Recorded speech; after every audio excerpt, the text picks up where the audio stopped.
Here we are with Holyoke Mayir-Elect Joshua Garcia, and we are having our first conversation after the results of the election of November 2nd. Mayor-Elect. Good morning. Good morning. Thank you for being here with us, and congratulations. Thank you so much. So, although it's been some couple of days after the election, I think the feelings and the whole notion of what just happened is still processing for everybody. So I'm pretty sure for yourself it's still something you are digesting and of course celebrating. So I would like to start with that. How was for you this experience of reaching the end of your campaign, getting to election day, and getting to the end of the day knowing that you are mayor-elect? So when you decide to run for office for a position like mayor, it's a huge risk. There's a lot involved. My family and I, when we made the decision, which is a story in and itself, but when we made the decision, we knew what we were getting into, and I'm very grateful and very thankful that I have a very supportive family that's helped me through the process, because from the day you announce throughout the primaries and when you win into the general, into the finals, that's a whole process right there, and it's a lot that's involved. When we won, yes, we were very excited. There were a lot of emotions and very feeling good about the result. But that's not when it hit me. It was actually 2 nights ago when my wife and I were hanging out that evening, and it was quiet, and I start cracking up, and she's like, what is wrong with you? And I looked at her and I'm like, I'm the mayor of Holyoke. And that's when it hit me, I think. That's when I finally was like, oh shoot, this is real. I don't take any of it for granted, though. I'm a very humble guy, and just want to be sure that I can do the best I could to help lift our neighborhoods in Holyoke and put Holyoke in a positive direction forward. When you were giving your victory speech, you mentioned something very important about we are all Holyokers, and you are sending a message of unity, regardless background, ethnicity, how long you have been here, if you were born and raised here or not. That doesn't matter, because we are all here in Holyoke, therefore we are all part of the same community. So before going to that, I really want to stand out the fact that this is also a historical moment where, for the first time in the history of the city, there is a Latino mayor being elected that also comes together with the current representation of the population of the city, when we have over 50% of the population being identified as Latino, Latinx, Hispanic, and all these different denominations.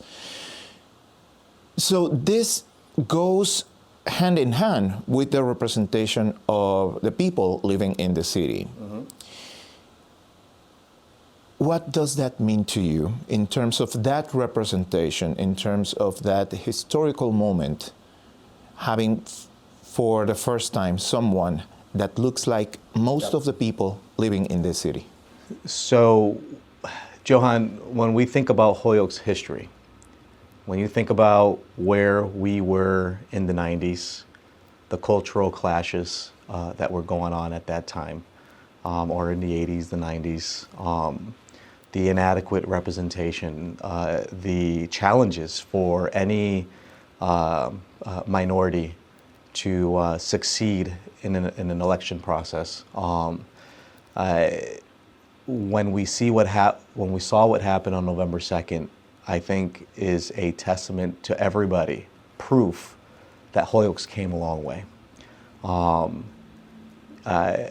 Yes, I'm Puerto Rican. I'm very proud of my roots, my heritage, and where I come from. In my campaign trail, we've said it time and time and again that first and foremost, I'm a Holyoker.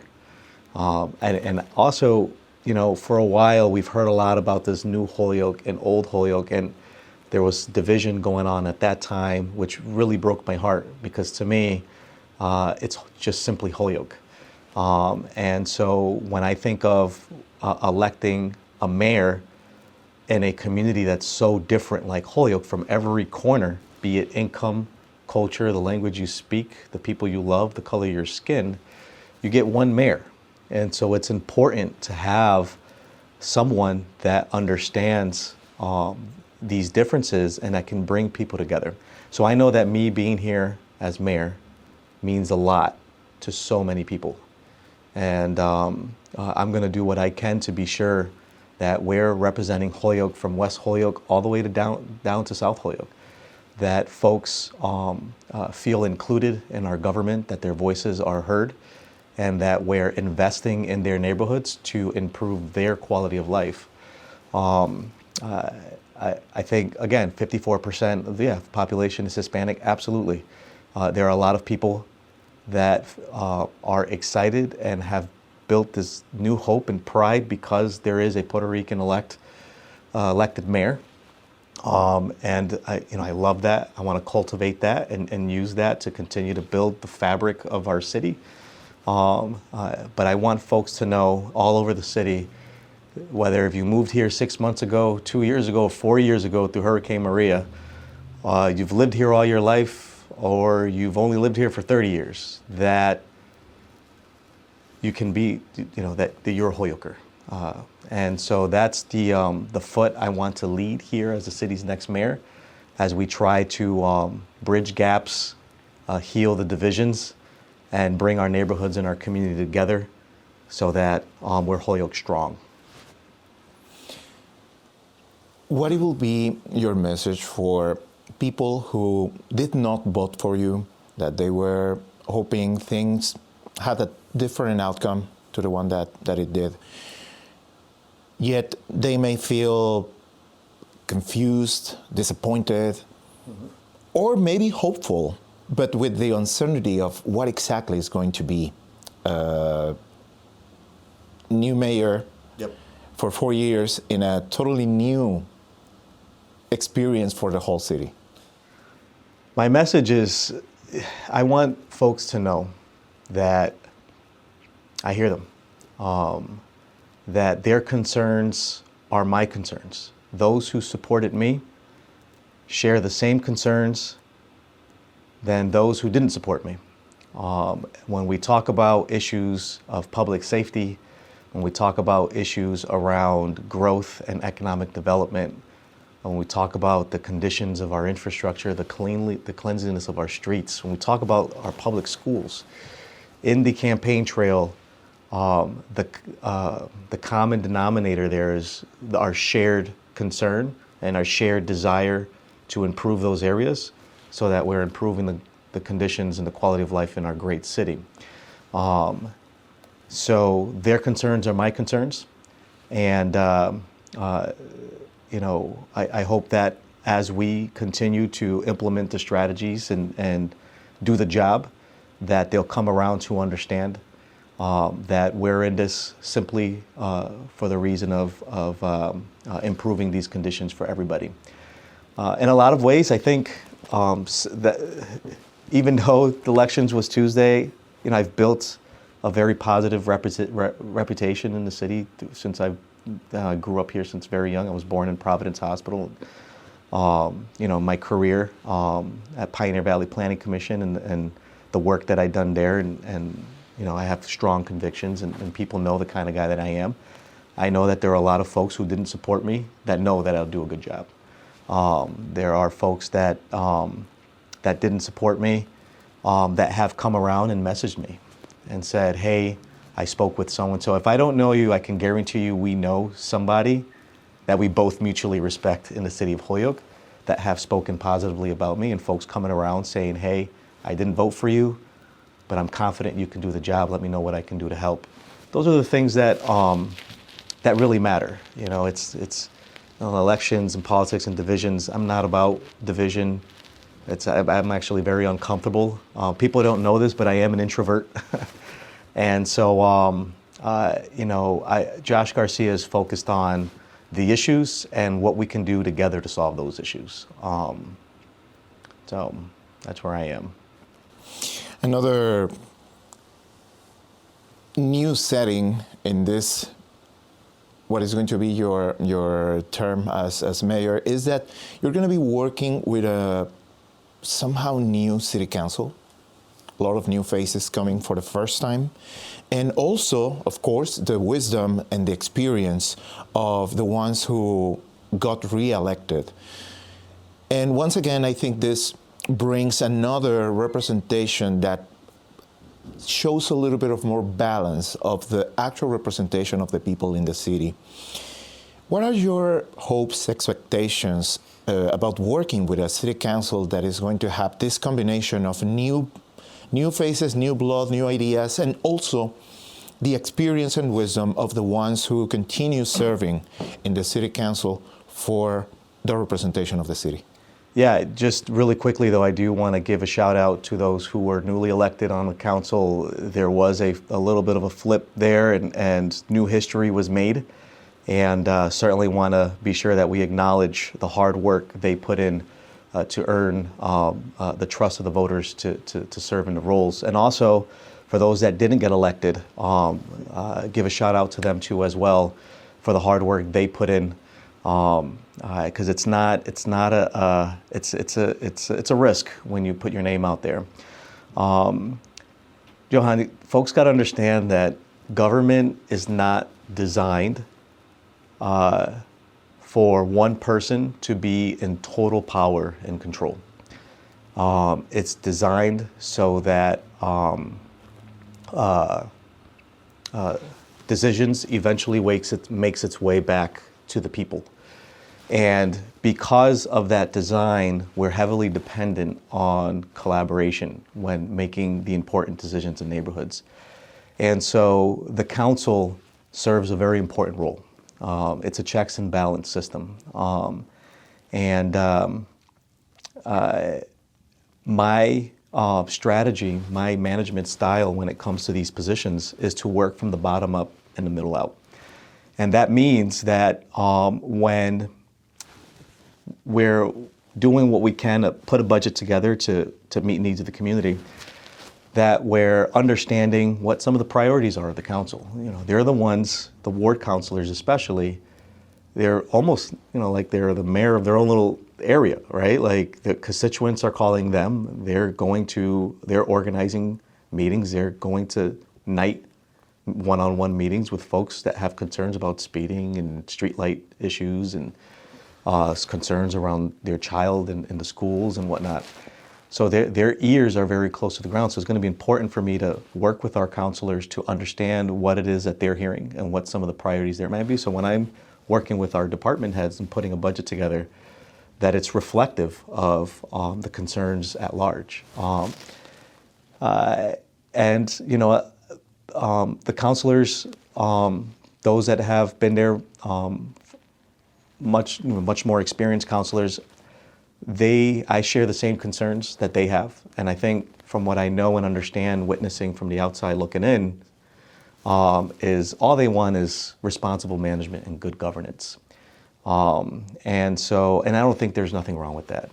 They're an accountability board, right? And so I want our counselors to know that in the mayor's office, there is a partner that's going to work with the council to be sure that we're not only implementing ideas that are effectively meeting the needs of the community, but we're doing so in a responsible way and within the parameters of the funding made available to us by the people of Holyoke. It's a very, serving on the council is a very worthy and strong function of our form of government. And you can rest assured that my strategy, my management style is going to be collaborative and cooperative to be sure that the different functions of government, we have consensus and that we're not going against the tide, that we're moving in one strong direction forward. So you got elected just a couple of days ago, And now there is a swift transition where you're going to be sworn in on November 15, which is a week from now. So very little time to process and a lot of things to do in terms of getting ready for this moment and start working. But also I contemplate the process of your personal life. So what is going on that balance between You're going to make me cry, man. becoming the new mayor and staying father of family, husband, and example for your group and for your close ones? So a lot of folks don't know this, and we shared it a couple times on the trail. The story behind how I came into this race, originally I wasn't going to run. I was the 7th candidate that pulled papers in total of the 7 candidates. And so it was a conversation with friends and my wife at home, just hanging out, and politics comes up as it normally does. And one of my friends says, just like a lot of people who reached out, why aren't you running for mayor? You should run for mayor. And so I did my thing, what I normally say, right? I love my career track, and I love coming home at the end of the day, spending time with my family. But it was my wife that said, this is bigger than our family, I think. And so we were just like, what? What do you... And she said, well, think about it. And, basically what she described to us that night was, she's a family access engagement coordinator and for the school district, and she works with our very vulnerable population, navigating the system and trying to meet needs. And, I know what the challenges are in my community. I grew up in it. And so basically the result of that conversation was, she's telling us, like, I know who you are. I know where your heart is. I know the experience you bring to the table. And that if having a Josh Garcia mayor will mean to help more families and more people, just to improve government just a little bit so that their lives are just a little bit better than what it is now, that's bigger than our little family. And I thought that was the most unselfish and humbling thing I've ever heard. And then I looked at my friends and said, she said it. You guys heard that, right? Because if we do this, the very next day I went and I pulled papers. Again, very supportive family. I could have not have been successful if it wasn't for the amount of support my wife and patience that my wife and my children had. I wasn't home. I was door knocking every single day. In the primaries, I was still working. And then after work, I'd go knock doors. I wouldn't come home till late. And then I'm on the phones making calls. And then we took a leave of absence, and I was just away all the time. And they were, fine with it. Now going in, we're the mayor. They understand where we are now. And I'm going to do what I can to be sure that I balance my time and spend time with my family. So we're currently working that out and figuring out what that's going to be and what that's going to look like. But yeah, I start as soon as the 15th. I do hope that I can get away just for 2 days with my family, get off the grid just for a little bit, so we can reconnect and focus on what our future is going to be for the next 4 years. And I'm confident that we'll be able to do what we have to do as mayor and maintain my household as a family. And think about what that means for a lot of people too. For the first time in a very long time, we have a family at City Hall. I have 2 twin children, 9 years old, that are in the school district. I have a very loving wife who's probably more popular than me. Her and I and the kids are going to be a fantastic team for a lot of families that are out there that are just trying to get through life in the city of Holyoke. So we're going to do what we can, and I'm really looking forward to serve in that capacity with my family. So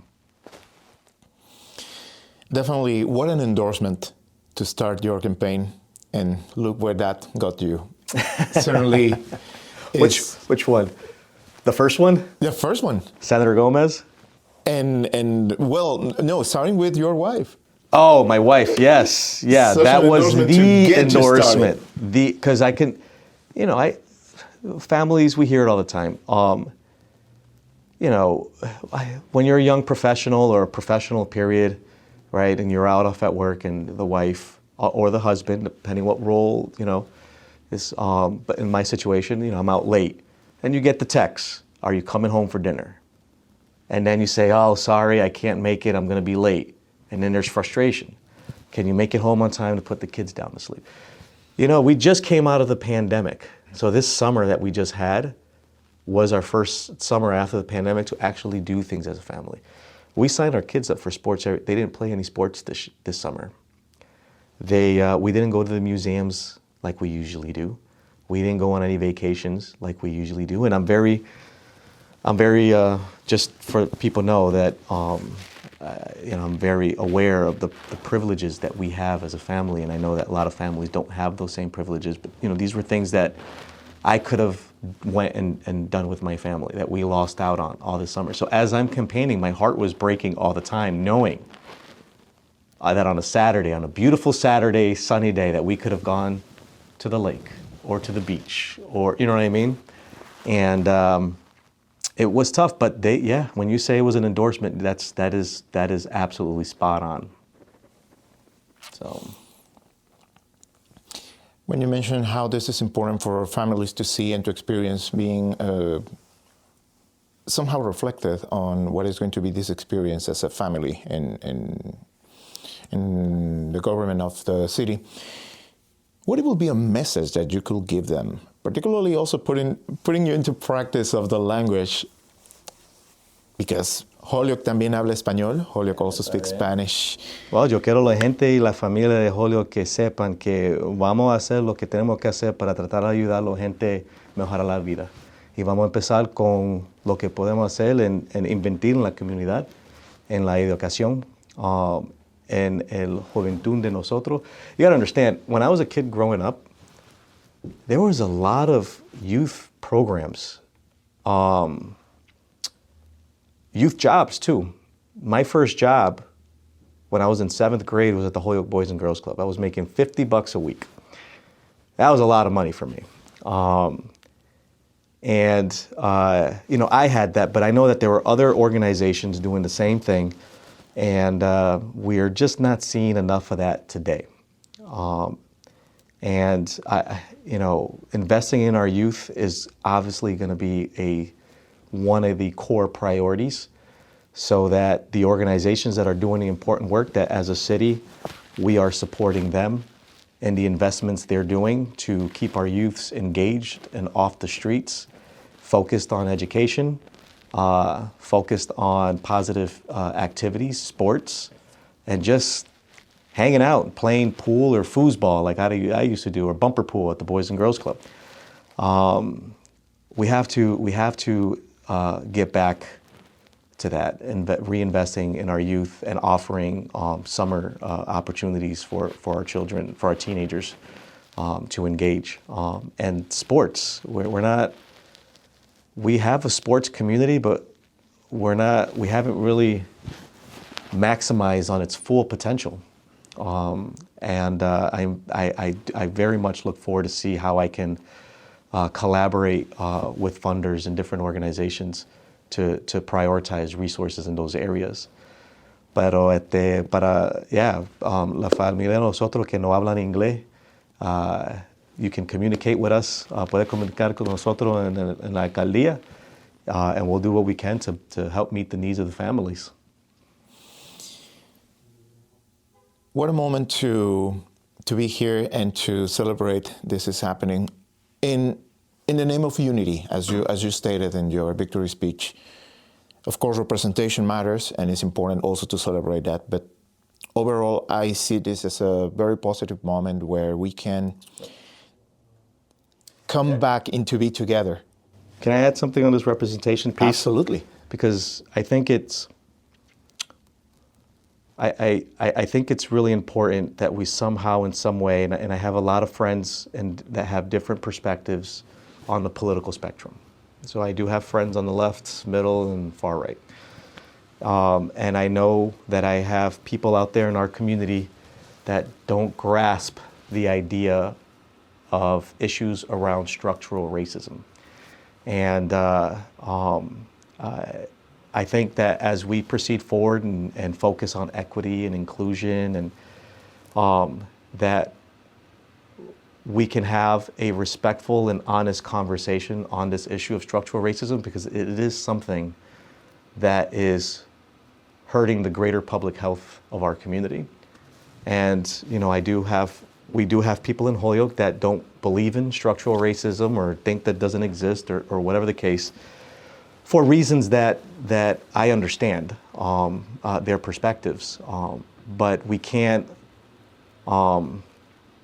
eliminate this important discussion. So representation is extremely important, and especially adequate representation. When you understand the community makeup, it's important that we be sure that folks that are making decisions that impact that neighborhood and that community, those decisions are being influenced by folks in that neighborhood and in that community.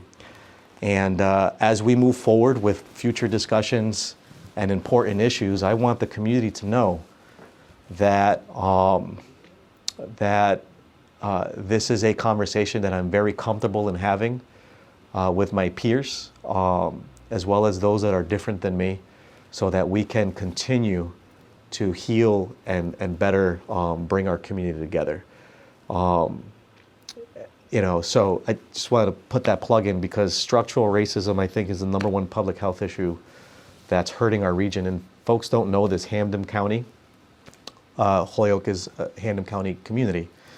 There's 13 counties across Massachusetts, and Hampden ranks dead last when it comes to public health outcomes and health factors. Public health experts often allude to the fact that when you look at the cultural makeup, Holyoke and Springfield, and West Springfield skew that data, because we have the most minorities per capita living in our county. So you would, so there are indicators there that lead to issues around structural racism. So I want us to have a much more comfortable and respectful conversation, so people can learn and understand what that means. Because once you understand it, it's like an enlightening moment. I have a lot of white friends that were against it, and then would come around and say, hey, I did some research, or I spoke with, or I went to this training, and they're enlightened. And now, they're mindful on, if they run an organization, what their board looks like, what their staff makeup looks like, if they're providing a service, who's providing that service, to better connect with the individual you're connecting with. This is an important quality if we want to move the needle. If we just want to move the needle a little bit to improve the conditions of our city as well as our region. So, I just wanted to plug that in because you mentioned representation, and that conversation always comes up. I hear my community divide on it all the time. No one's listening to each other. I hope to get us to a point where we can start listening to each other on that important subject area. And that is, I appreciate you mentioning and bringing this to the conversation. I think we can work together on making sure those engagement, those conversations become regular and as often as needed, so that way we can move that conversation forward. So I appreciate that, and also this time to have this moment to acknowledge, recognize, celebrate, and getting ready for November 15, when you will be sworn in Mayor of Holyoke. Mayor of Holyoke. It's so great. I love it. I love it. And it's great the work that you do, what Holyoke Media is trying to do for our city. Obviously, communication is important. And as we try to resolve the challenges in our community, the key ingredient to success is transparency and communication. I think there's going to be more of these that we're going to have to be sure that the message is getting out there so that folks understand what their local government is doing to address those community concerns that are going on, what the outlook looks like for our city. We've never really had a direct and transparent outlook on the direction of the fiscal health of our community, and even shared plans on how we're going to make investments, capital improvements, how we're going to invest in programs and services. And so these are things that obviously as mayor, as manager, we'll be working on, but it means nothing really if we can't effectively communicate to the greater public what it is we're doing, because then things get caught up in misinformation and translation. And so it's great that we have our own platform to be able to better project information. So hats off to you and what Holyoke Media does, and any way that I can continue to support the good work that's happening there, let's talk about it. Thank you so much. So this is our conversation with Holyoke Mayor-Elect Josh Garcia, and just waiting for November 15th so we can officially call you mayor, and getting started with all the important matters that the city of Holyoke needs, and looking forward to 4 years of hard work that we can help to put out on every single aspect that can help and benefit the constituents and the residents of the city of Holyoke. Yep. So thank you so much. Thank you, sir. Congratulations. Thank you.